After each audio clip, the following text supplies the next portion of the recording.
Jésus disait à ses disciples une parabole sur la nécessité pour eux de toujours prier sans se décourager.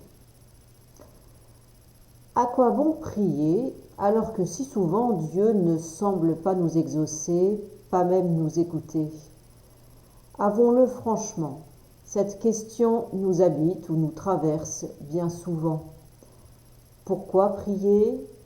Comment prier? À quoi sert de prier?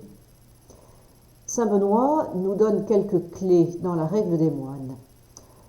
Aujourd'hui, je m'attacherai à une seule expression tirée du chapitre 19 sur la manière de psalmodier. Ce court chapitre se termine par une formule ciselée.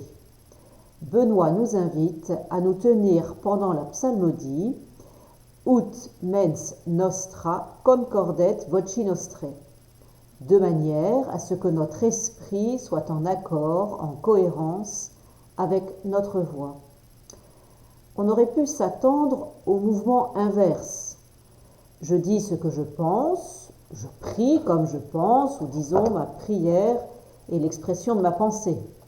Si je suis dans la joie, je vais dire une prière de louange. Si je suis dans l'angoisse, je vais chercher un psaume de supplication, etc. De l'intérieur vers l'extérieur.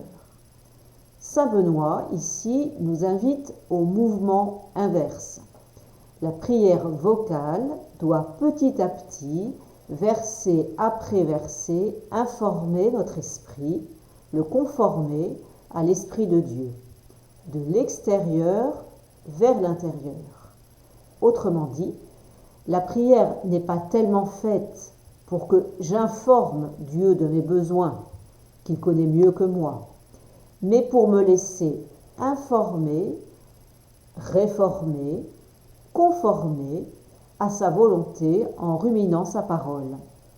Non plus dire ce que je pense, mais penser ce que je dis. Adhérer en profondeur à ces paroles que l'Église met sur mes lèvres dans la liturgie. La prière n'est plus alors un acte de foi et d'espérance pour que Dieu change et fasse ma volonté en m'exaucant, mais un acte puissant de foi et d'espérance qui lui laisse le champ libre pour qu'il change mon propre cœur et m'ouvre à sa volonté. Volonté d'amour et de bonheur pour l'homme. Bonne semaine.